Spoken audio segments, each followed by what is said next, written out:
Hi, I'm Dorita Aronov, and I'm a professor at the Computer Science and Engineering School at the Hebrew University. And I'm also the co-founder and CSO of Kedma Quantum Computing, which we co-founded last year. And this is our fabulous team. And I'm very grateful for the invitation to be here. And this is, for me, a great opportunity to talk about something that is really exciting for me, which is what I view as the third quantum revolution, following the quantum revolution of quantum computation. And this is the revolution which I think is a change of paradigm in the way we look at quantum experiments. And this is the penetration of the ability to use quantum computers in the context of quantum experiments. And I think this is an amazing opportunity with lots of potential for quantum advantage in the context of quantum experiments. Now, before we proceed to quantum experiments and talk about this, I want to go back to the second quantum revolution, the quantum revolution of quantum computation, and ask what was the source for the amazing developments that happened in this information revolution, quantum information revolution. So physicists have studied quantum physics for the past century. But I think the point that we can really point at that something really happened is the place where quantum information processing was abstracted away from the physical implementation of different systems. And this is the time when quantum circuits and quantum algorithms were defined. This abstraction of the way quantum information processing works enabled separation of the mathematical way to look at quantum processing and the specifics of the physics implementation. And this is what enabled researchers to make amazing discoveries like Shor's algorithm and other quantum algorithms, as well as quantum error correction and quantum fault tolerance. Now, of course, when you start attempting to implement those discoveries, you immediately get into questions related to the specifics of the physics implementation, and then back and forth interaction between these two starts. And of course, this leads to further interesting questions in both in physics and in the abstract, more mathematical aspects, such as can we devise quantum algorithms that are interesting in the NISQ era. However, it's this separation between the abstract level and the specific physical implementation was extremely important for both the development in both those directions. And the thing that actually enabled this separation is, I think, an extremely insightful thesis stated by Bernstein Vazirani already in 1993, and it's called the quantum Church-Turing thesis. It states that all physically realizable computational models can be efficiently simulated by a quantum algorithm or by a quantum Turing machine. And essentially what it says is that different physical systems, different quantum systems that are capable of universal quantum computation or universal quantum information processing, they may be very different in their specific physical implementations, but in the way they process quantum information, these ways are very, very similar despite the differences between these physical systems. Okay, so what I want to argue in this talk is that there is an immense potential in taking a similar point of view in the context of quantum experiments. And in fact, I want to say that this revolution had already started. Quantum computational concepts and quantum computation ingredients have penetrated into quantum experiments over the past decade. And I'm going to talk about this in a moment, but this is, in my mind, a true paradigm shift that we move from quantum experiments into what I would like to call quantum algorithmic experiments, in which quantum computations and quantum computation ingredients are being used as part of a quantum experiment to study physical systems. Now, not only this is a paradigm shift in the way we view what a quantum experiment is, but it's also a playground with promising applications for advantages of quantum computers. Today, I want to tell you about a recent work with Jordan Cotler and Qi, in which we're trying to take this progress one step further. And what we do is we do two things. First, we define a model for quantum algorithmic measurements, which is abstract. This is an attempt to actually do the same thing that happened with the definition of quantum circuits and quantum algorithms, but in the context of quantum experiments. We call it the QUALM framework for quantum algorithmic measurements. And it's a mathematical and abstract model that essentially generalizes quantum circuits. And next, we use this framework to propose the first exponential advantage of general QUALMs compared to standard QUALMs in terms of the efficiency of the experiment for experimentally motivated questions. So this actually demonstrates that even a very slight ability to make use of quantum computers, such as apply a swap test, already buys you exponential advantage in your ability to perform quantum experiments for certain tasks. Stay tuned for Huang's talk, Robert Huang's talks later today, who will tell us about very interesting follow-up results and experimental implementations of those results. Before we go into the definition of quantum algorithmic measurements, I would actually like to run through a few examples of quantum computational ingredients used in experiments, specifically in the context of sensing and metrology. So let's start with a small example, a simple example, of how to use multipartite entanglement in the context of enhancing resolution in metrology. So this is the example of noon states, where an entangled state in which n photons in one path of a phase interferometer and 0 photons in another are in coherent superposition with 0 photons in the first path and n in the other. And this is a noon state, and the phase in this state is accumulated linearly with a number of photons, and this leads to an improvement in the precision from the standard quantum limit to the Heisenberg limit, a quadratic improvement. Let's go to a slightly less well-known example in which one can use very rudimentary version of quantum error correction in order to increase the sensing resolution. Again, in the context of sensing, but now think of frequency of some system that we would like to measure. And imagine that the problem is that the signal decays very fast, and still we want to measure the frequency with some good precision. And the idea in those papers is that one can actually attach to the system being measured two very clean qubits, or a few very clean qubits, that will actually serve as an oscilla that will help perform a very rudimentary version of quantum error correction, and thereby prolonging the time it takes for the physical system, for the signal to decay, and thereby increasing the precision, again, from the standard quantum limit to the Heisenberg limit in certain cases. Okay, a slightly more mind-boggling example is given by a work of my student Yossi Attia and I, in which we actually show how to achieve exponentially precise energy measurements using essentially a quantum computer, a simple quantum computer that simulates the time evolution with respect to certain types of Hamiltonians. So the idea here is this. We're given an eigenstate of the Hamiltonian, psi, and we would like to estimate the energy of this psi. What we do is we attach to it another qubit. This follows the phase estimation algorithm. We attach to it another qubit and in the state plus 0 plus 1, and condition that this qubit is in the state 1. We let the Hamiltonian evolve, let the state evolve under this Hamiltonian for time t. And this enables estimation of the energy because it creates a qubit with a relative phase that depends on this energy E.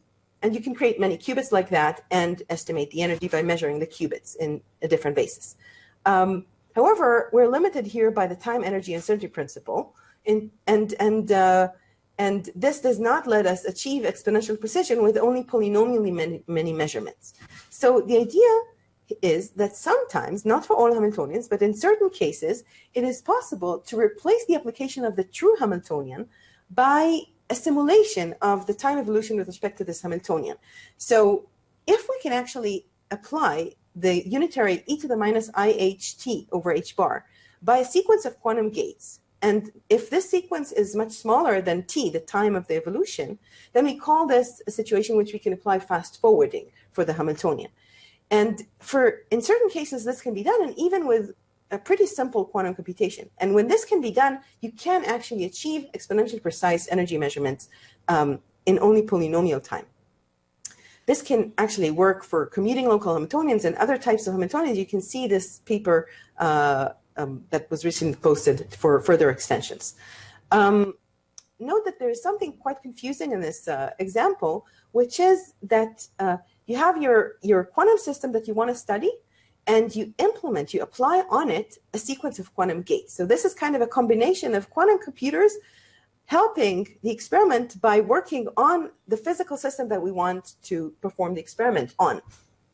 And this can be viewed as the starting point for this whole paradigm of quantum algorithmic measurements. Okay, the next example that I want to mention is something which is, I'll just go through it very quickly.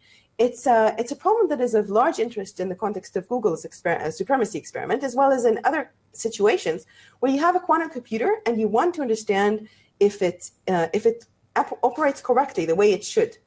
Now you have a very complicated system. And you cannot simulate it. How do you actually find out if it's operating according to the right prescription? And so it turns out that even though you cannot simulate it efficiently, there is a way to do it by introducing interactions between the verifier, the experimentalist, and the system that we want to test, the quantum computer, which here is viewed as the physical system that we want to study. I won't go into the exact prescription of how those protocols work. They're complicated, but the idea is that they use interaction, they use randomness, and they allow adaptive behavior in the experiment, meaning that the next step of the experiment could depend on previous results in earlier parts of the experiment. Now, okay, so these are some examples. There are many other examples for experiments using quantum computational ingredients, but I won't go into them for lack of time. But then, if we're trying to look at all those examples, a question comes to mind. What is a physical experiment? What is the most general way to define a physical experiment?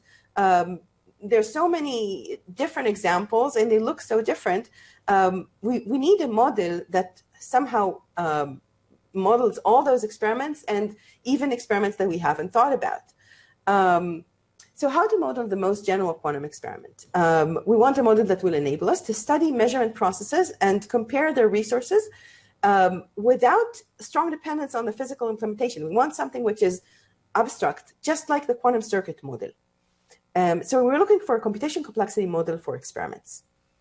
Okay, so in order to design and define such a model, I want to go back to a very simple example of an experiment that doesn't use quantum computation ingredients, but still it will enable us to learn a few important things towards the definition of the model.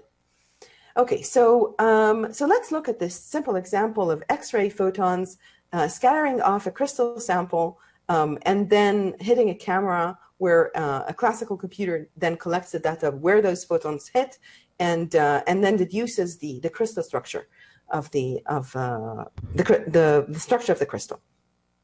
So what can we learn from this experiment? First of all, we can learn what an experiment is. It's basically a process that computes a function where the output of the function in the experiment is just the crystal structure, but in general, it's just a classical string of bits with some information, classical information. The input to the function, unlike in classical algorithms or in algorithms in general, is not a classical description of the question, but it is actually the physical system, and not its description, it's actually the physical system itself. So an experiment is an attempt to compute such a function. The next thing that we can learn is that we're not given full access to the input of this function, to the physical system. There are cases, mostly, where we have only access to some degrees of freedom, and some of the degrees of freedom are hidden. For example, in this situation, we only have access to the photons, but we don't have direct access to the crystal sample. And so if you had imagined when you thought about such a model that we have two entities, the experimental apparatus and the physical system that we're trying to study, in fact, we need another system which corresponds to the hidden degrees of freedom of the physical system that we're trying to study. And so in this system, this corresponds to these three, the crystal sample, the photons, and the camera. We'll denote this by N for nature, hidden degrees of freedom, L for lab, these are the degrees of freedom which interact with the experimental setup, and W for workspace.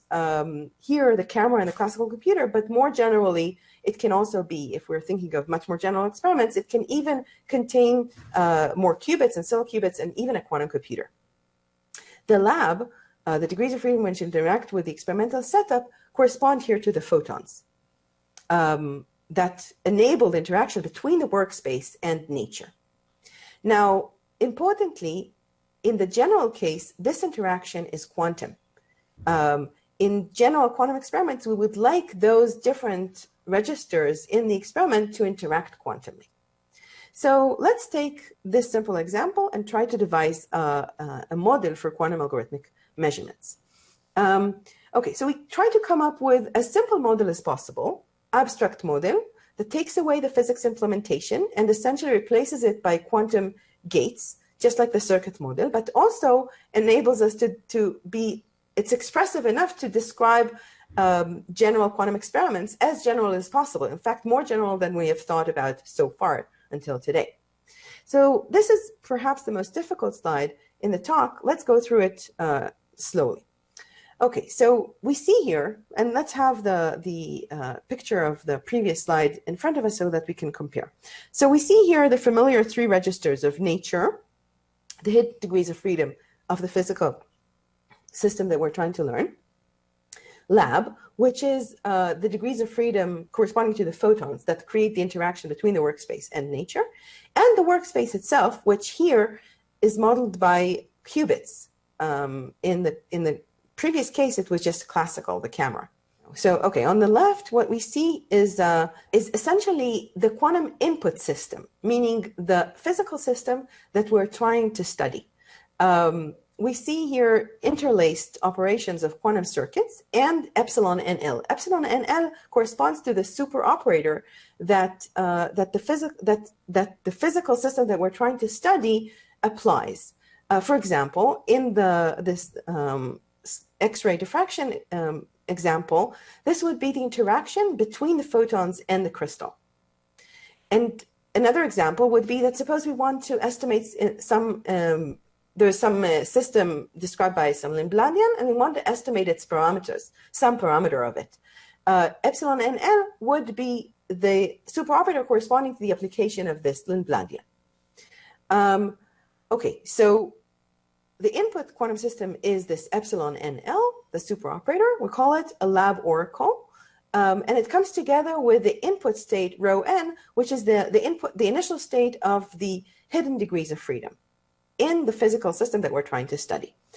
On the right-hand side, we see here quantum circuits, 1, 2, 3, 4. These are the elements of the experimental setup that the experimentalist actually devises. And these could be as complicated as the experimentalist can design. In most generality, those are quantum gates, but they can be less sophisticated than that. And these are under our control. Epsilon and L, on the other hand, is not under the control. It's dictated by the physics. Let's be slightly more formal, just slightly more formal. There are basically three members or three players in this framework. The first is a lab oracle that corresponds or models the input physical system that we're trying to study, and we don't have control over it. It's dictated by the physics. It's given to us. We only have access to it.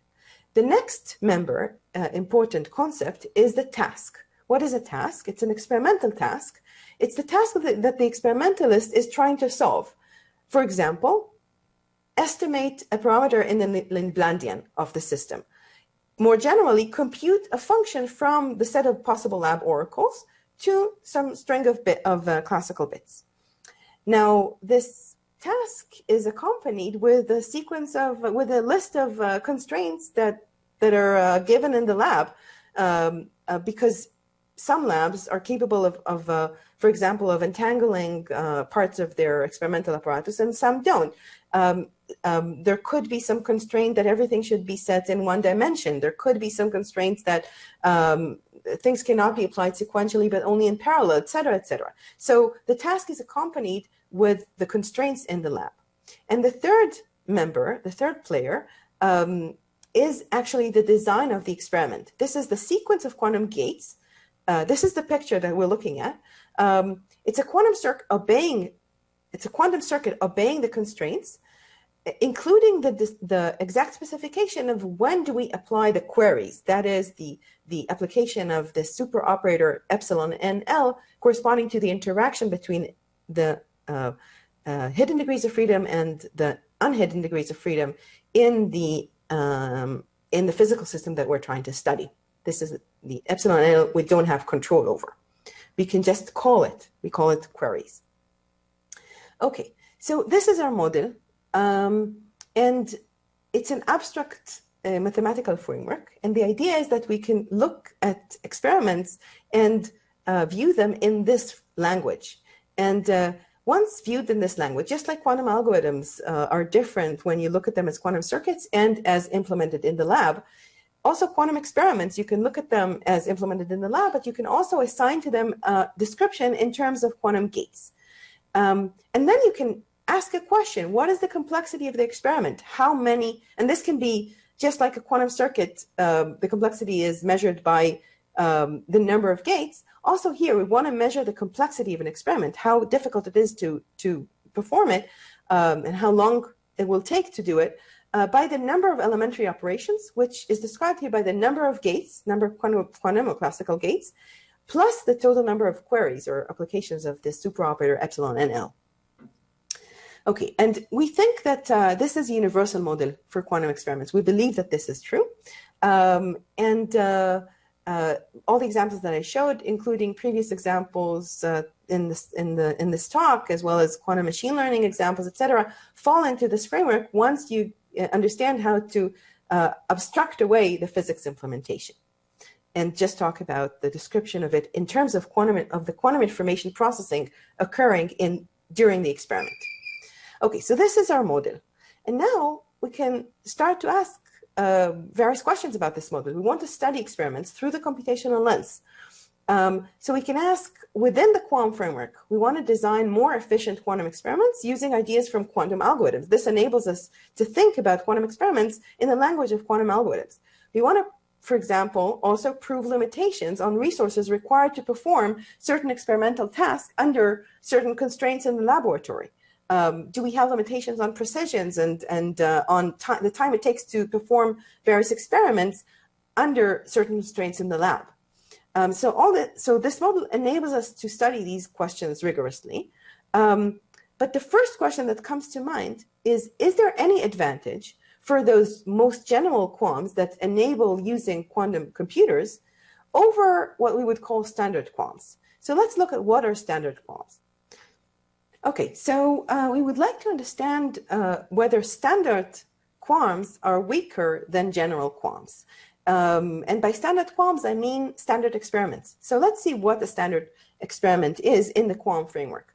So if we think of a standard experiment, basically we're used to repeating the same experiment many times, measuring each time the outcome, and then maybe collecting the outcome and performing some classical post-processing.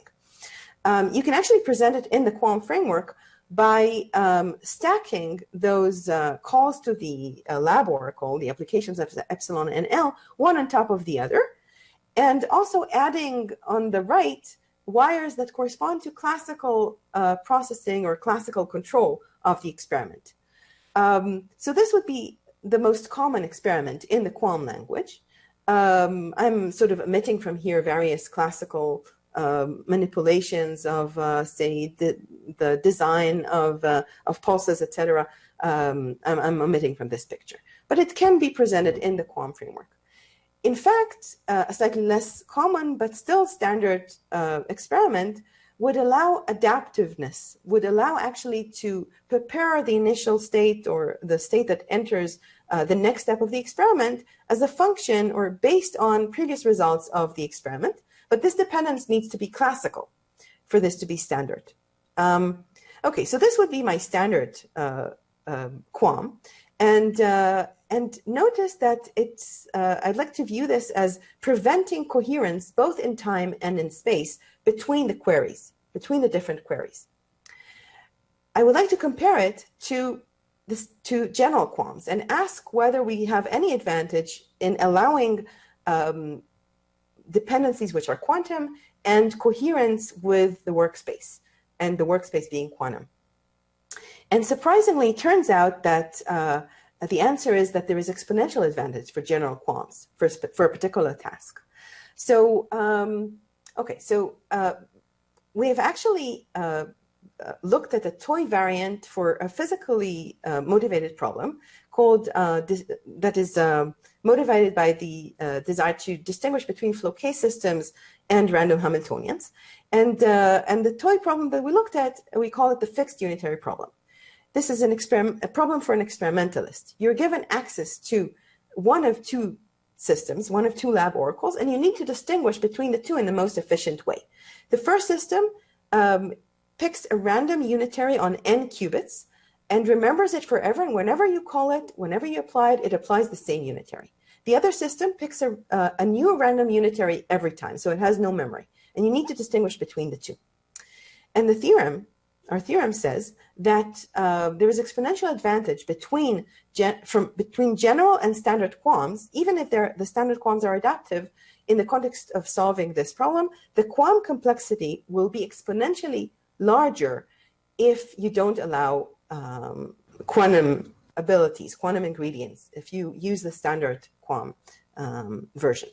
Okay, and the proof, basically, standard QUALMs require exponentially many queries. This is proved by Wang-Gratton functions. It's a technically difficult proof because you actually need to also rule out the possibility of using adaptiveness. However, general QUALMs can use the swap test, what's called the swap test, which basically, if you allow entangling to even a single qubit, as well as coherence between two different applications of the lab oracle, you can actually create a state like what is written here, which enables you to estimate the inner product between the two outcome of the two different applications of the lab oracle, and this will distinguish between the two cases. So even just the ability to apply the swap test, which is a very simple quantum computation, enables an exponential advantage over standard QUALMs. Okay, so a few remarks are in place. First of all, in a beautiful paper, Huang, and Preskel asked a related question in the context of quantum machine learning and achieved an exponential advantage in the number of queries, but not in gate complexity. Some similar exponential advantages in gate complexity are implied by results from a completely different area in computer science. However, they're highly non-physical. And to the best of our knowledge, this is the first experimental advantage in QUALM complexity of general over standard QUALMs for a physically motivated problem. So it's the first time that the advantage of using such coherence and another ancilla qubit is demonstrated in the context of physically motivated problem theoretically. Now, there's a caveat. It's still theoretical, and one of the reasons is that you can argue that the random unitaries on n qubits are really non-physical. They're too complex. Chen, Cotler, Huang, and Li just recently in a follow-up work managed to overcome this caveat, and this was even experimentally demonstrated very recently on Sycamore. And see again Huang's talk. Okay, I won't go into the, we actually have another result in which we detect time reversal. We show that also the problem of detecting time reversal symmetry also exhibits the same exponential separation between general and standard QUALMs. It again uses the experimental protocol in the context of general QUALMs, uses not the swap test, but a slightly more general version of it.